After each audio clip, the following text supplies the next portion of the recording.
शिव महापुराण की कथा कह रहे हैं। स्वयं गणेश जी महाराज ने पूछा, स्वयं गणेश जी महाराज अपने माता पिता से पूछ रहे हैं। अपने माता पिता से कहा, उन्होंने कहा, आज मेरे माता पिता, आज मेरे माता पिता, मेरे शंकर, मेरे पार्वती, मेरे शिव, माँ जगत जननी आज सुबह सुबह कहाँ जा रहे हैं? आज प्रातः के समय पर ब्रह्म मुहूर्त में आखिर ये कहाँ जा रहे हैं? किस जगह? शिव जी तो कुछ नहीं बोले, पर माता पार्वती जी ने तुरंत उसी समय पर श्री गणेश जी महाराज जी से कहा, बेटा तुम्हारे पिताजी की जो जटा है ये बहुत उलझी हुई है, मेरा मन है कि मैं इसको सुलझा दूं। अब तो गणेश जी महाराज जो ठाका लगाकर हंसे, ऐसा तीव्र ठहाका गणेश जी ने लगाया कि पार्वती जी स्तुप्त रह गई गणेश जी को देखकर। विनायक, गणेश तुम हंस रहे हो? हाँ मां। क्यों?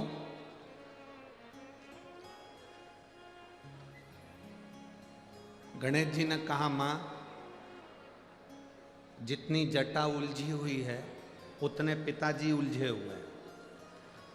तुम जटा सुलझा सकती हो पर पिताजी को नहीं सुलझा सकती। बहुत कठिन है सुलझाना। पार्वती जी भी जिद पकड़कर बैठी थी कि चाहे कुछ भी हो जाए, आज भोलेनाथ जी की जटा में सुलझा के रहूं। शिव जी की जटा मुझे सुलझाना है, मतलब सुलझा। अब गंगा जी के घाट पर पहुंच गए भगवान शिव और पार्वती। पार्वती जी और शंकर जी दोनों गंगा जी के जल में प्रवेश कर गए और गंगा जी के जल में शिव पार्वती दोनों प्रवेश कर कर, भगवान शंकर और पार्वती जब गंगा जी के जल में प्रवेश कर कर बैठे, पार्वती जी ने उनकी जटा खोलना प्रारंभ करी।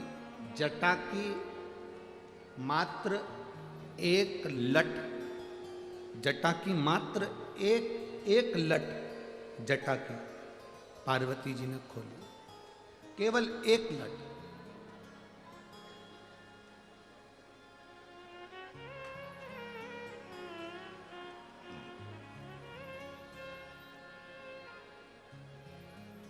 शिव महापुराण की कथा कहती है, लिंग पुराण की कथा कहती है, कुर्म पुराण की कथा कहती है और स्कंद पुराण की कथा कहती है। शिव जी की केवल एक लट को पार्वती जी को सुलझाने में 1000 वर्ष लग गए थे। कितना वर्ष लगा था? 1000 वर्ष केवल शंकर जी की एक जटा की एक लट को सुलझाने में पार्वती जी को 1000 वर्ष लग गए।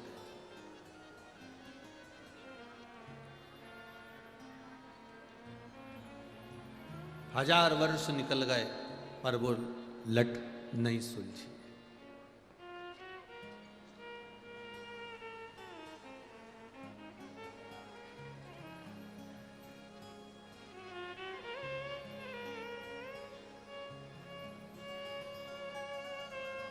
बहुत एक प्रसंग आप लोगों ने सुना होगा, आपके स्मरण में आएगा।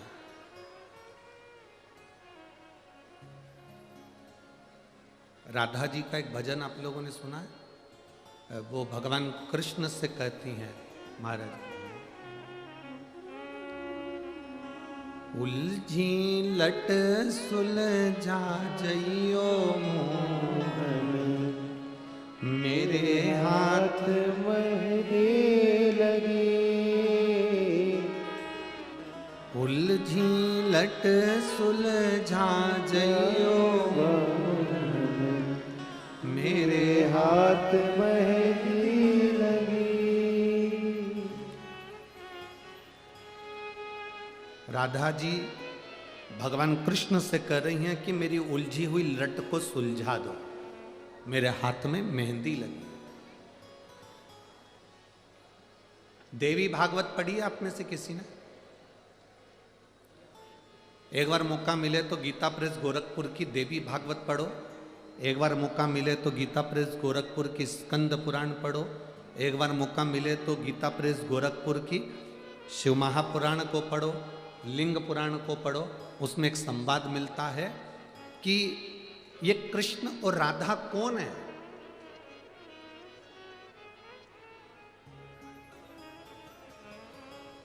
राधा और कृष्ण कौन है?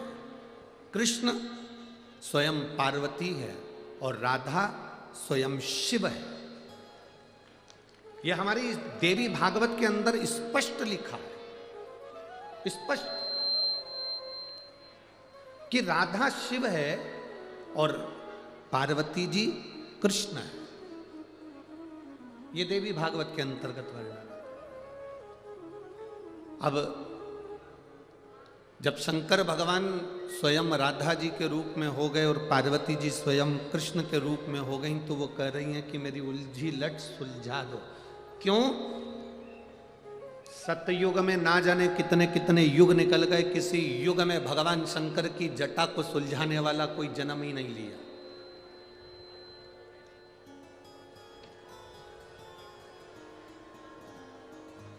ना जाने कितने कितने युग चले गए, पर शिव जी की जटा सुलझ नहीं पाई। कितने युग, कितने, शंकर भगवान की जटा नहीं सुलझ पाई।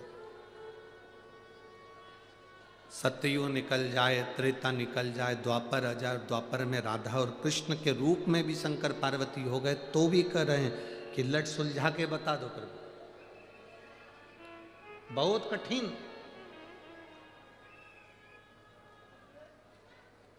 हजारों वर्ष माता पार्वती जी को शंकर जी की लट को सुलझाने में लग गए, हजारों वर्ष।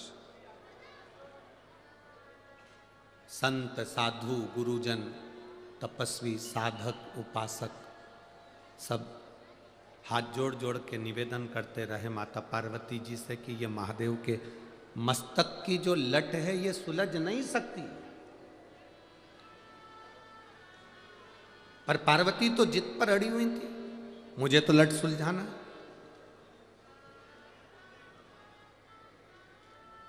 कभी कभी कोई कोई बात ऐसी होती है जो पति अपनी पत्नी को नहीं बताता, पर पत्नी भी कभी कभी जिद पकड़ कर बैठती है कि मुझे वो बात जरूर बताओ जो तुम्हारी मम्मी ने तुमसे कही।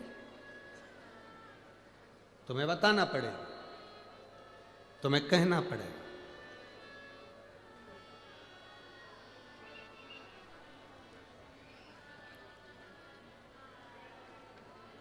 दशरथ जी की सास,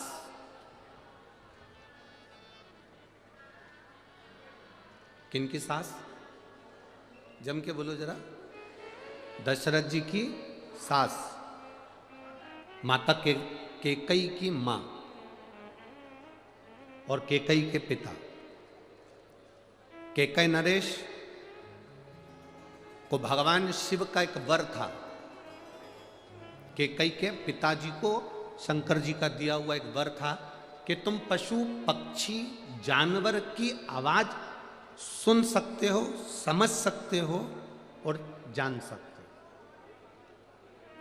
पक्षी आपस में क्या बात कर रहे हैं ये आप जान सकते हो, पशु आपस में क्या बात कर रहे हैं ये आप जान सकते हो। दशरथ जी के ससुर को शंकर जी का वर था, केकई नरेश को। अब केकई नरेश को तो ये वर था कि आपको ये वर है कि आप पक्षी की आवाज पहचान सकते हो, पशु की आवाज पहचान सकते हो, जानवर की आवाज पहचान सकते हो, क्या बोल रहा है आप समझ सकते हो। पर केकई नरेश, तुम्हें हमने वर दिया है कि तुम पक्षी की आवाज पहचान जाओगे, पर तुम याद रखना जिस दिन तुमने पक्षी क्या बात कर रहे हैं, पशु क्या बात कर रहे हैं, जानवर क्या बात कर रहे हैं, इस बात को किसी दूसरे को बता दिया तो उसी क्षण तुम्हारे प्राण छूट जाएंगे, उसी क्षण तुम्हें मरना पड़ेगा, उसी क्षण तुम्हारे प्राण चले जाएंगे। केकई नरेश ने कहा ठीक है भोलेनाथ, आप मुझे वर दे दो, मैं पशु पक्षी की आवाज पहचान जाऊंगा। वर दिया, तथास्तु। अब एक बार केकई नरेश अपने छत पर घूम रहे थे, उसी समय पर दो पक्षी एक डाली पर बैठे थे और दोनों आपस में बात कर रहे थे। दो पक्षी आपस में बात कर रहे,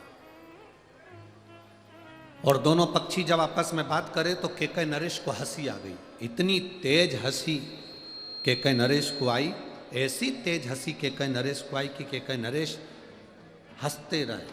इतने में केकई की मां, केकई नरेश की पत्नी वहां पर आ गई और धर्म पत्नी ने आते से पूछा क्यों हंस रहे हो?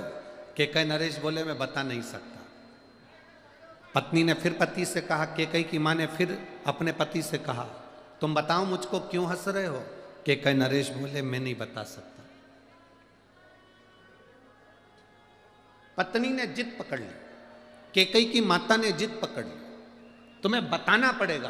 केकई नरेश मना कर कर कर थक गए, पर केकई की मां नहीं मानी।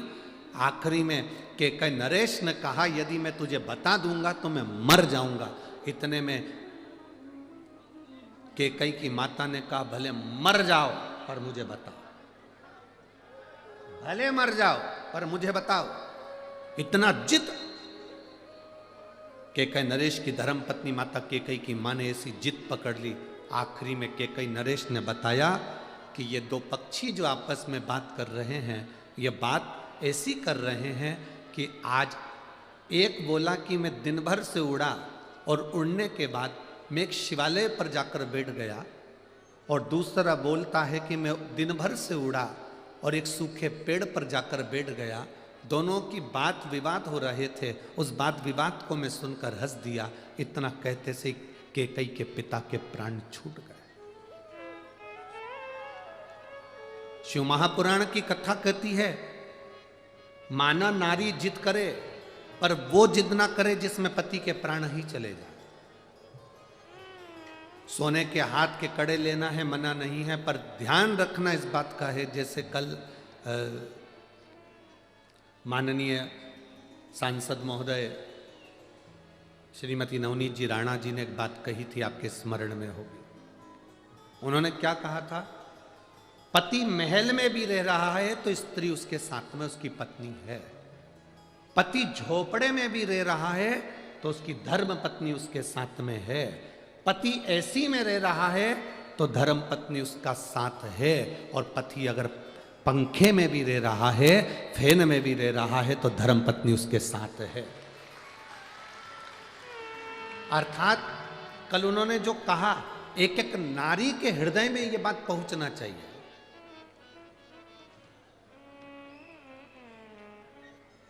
जब ये कल सांसद महोदय इतनी सारी बातें कर रही थी तो हमको तो खुद डर लग रहा था कि अगली बार कथा हमारी होगी कि इनकी होगी। इतनी सुंदर सुंदर बातें ये कहां से बटोर के लाती है, ये समझ में नहीं आता।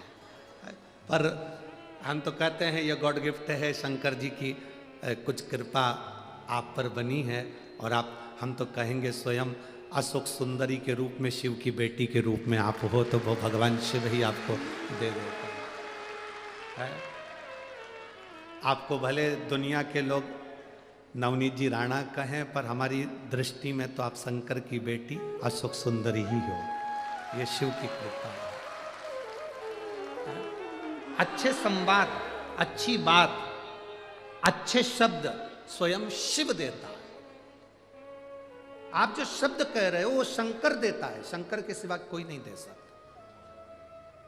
एक संत भी अगर कोई अपनी वाणी से कुछ कह रहा है तो वो शिव ही उससे कहलवा रहा है।